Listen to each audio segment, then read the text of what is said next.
This is the 2023 Brewtubers Online Brewers Club Yeast Experiment, British Brown Ale. Thanks to our sponsors: Imperial Yeast, 5 Star Chemicals, Yakima Valley Hops, Beer and Wine Hobby Homebrew Store, and Brewers Hardware. Let's get tasting. What's going on, guys? Nick Lesegor here, Exit 12 Homebrew in the house. And I'm back with another homebrew review for the 2023 Brewtubers Online Brewers Club Yeast Experiment, www.brewtubers.com. Boasting 40 members, 8 of us got together, decided we wanted to do an experiment for the sponsors and for us, brewing a brown ale, a British brown ale, that utilizes different English ale yeasts. So instead of brewing the same beer 8 times, we all brewed the beer together, got as close as we could to our numbers, and said, you know what, screw it. Let's send it out to each other. Let's review it. Give something back to the people and the sponsors. YouTube, what up?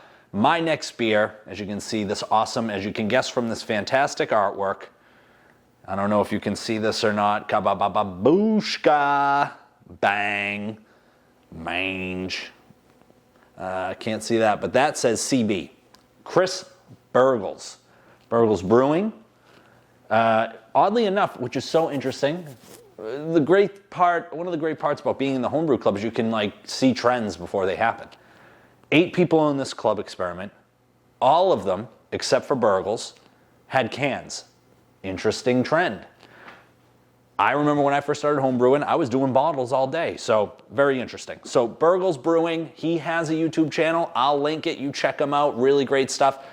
The dude kills the sour game.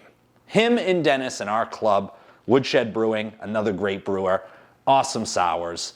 I was tasted back when we all went to Vermont as a club for the Brewtubers Homebrew Brew Union, another great event if you're a club member. I was tasted on, I think it was a blackberry beer, blackberry sour beer. Boy, was it good. So I'm really excited to try this. It's always a treat when Chris sends over some boxes. So this beer utilized Lallemand LalBrew London ESB English style ale yeast, which, interestingly enough, Lallemand came out, I don't know if it was recently or not, but they came out and said, hey, we're not making it anymore. Get it while you can. Take it, brew with it, pull off, revive it, brew as much as you want with it while you have it, because we're not making it anymore. Really interesting. Lallemand LalBrew ESB English style ale yeast. It's a true English ale yeast strain, selected for reliable fermentation performance, moderate ester production, flavors and aromas, malt and hops shine through. So very similar, letting the malt and hops shine through, very similar to the W yeast that Kurt had. I really felt like that yeast allowed the malt and hops to shine through, so I'm excited to try this one. Pale ale, bitter and mild, London ESB is also a great addition to ciders. So really, you can utilize this in so many different beer styles. So I'm going to pop that top, and we're going to get into this. All right. Little hiss-a-rooney. All right, here we go. When I poured it, there was a little bit less than a quarter finger head that has dissipated quite quickly. Big, big, big, big bubbles on the ends of the glass. Really interesting. This beer is a little bit darker than the ones I've had to this point. So myself, Kurt, and Dave. This beer's a little bit on the darker end. Clarity-wise, it's pretty damn clear. It's pretty damn clear, but it's a little bit darker, which is interesting. Chris, in his bottle labeling game, I don't have much more else to go on in terms of numbers, but I would say it's probably in that 5 to 6.5% range. Yeah, I mean, probably could be a little bit clearer, but I mean, given the situation, I didn't pour all the beer out. Probably have too much beer still sitting in here, but I just wanted to make sure I gave it a fair shot, a fair shake. I didn't want to curd it up, you know what I'm saying? Go check out Fermentation Adventures channel. What he did to Matt Wrecked Brewing is a catastrophe. I love both of those dudes, though. All right, let's get a nose on this.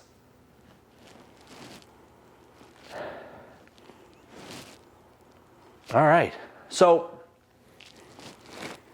maybe it's because of the word I read, cider, but A little bit of that kind of cider character on the nose. I love Lallemand yeast. I've had great success utilizing some of their yeast. The BRY 97, great for a West Coast IPA. Guess who told me about that? Burgles. That's a type of stuff you get. That's the type of feedback you get when you're in the Brewtubers Online Brewers Club. I'm not getting a whole lot else, to be honest. No roasty toasty, mild kind of fruity on there. Chestnut. But it's kind of tough to pull, which tells me maybe I would guess it's more closer to the 5.3% range than it is the 6. It is tough to kind of pull anything else off of it. I'm going to go in for a sip, though. Thanks so much, Chris. L'chaim.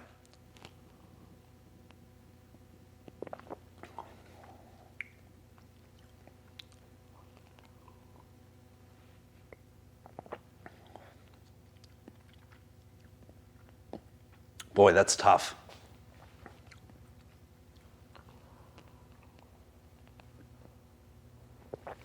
Take a look at the Bublés coming up.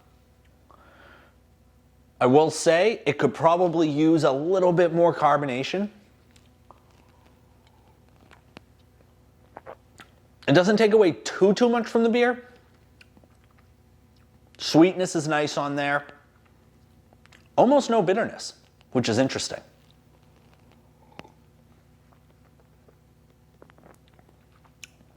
Possibly bitterness on the back end a little bit, but not a ton.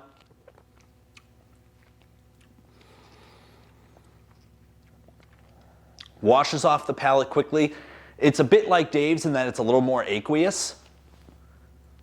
I think from a complexity standpoint, it's kind of a little bit, it lacks in kind of some of the complex character areas. And I do think that's a yeast thing. I think when the yeast says it's letting the malt and hop shine, I'm not sure that this is necessarily it.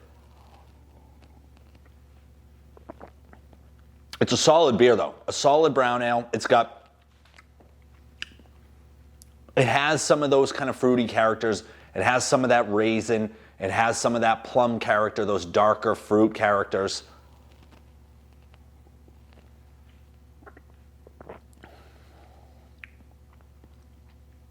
Yeah, kind of comes and goes super quick. But overall, it's a pretty good beer. I'm really happy with it.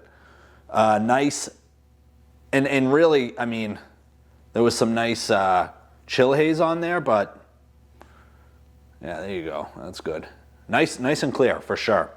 And a little bit darker than some of the other ones, as I mentioned. A little more on the mahogany side, but not so much red. There's been red hues with some of these beers, which has been really nice to see. But overall, a fantastic beer. Thanks so much, Chris, and thanks so much for watching.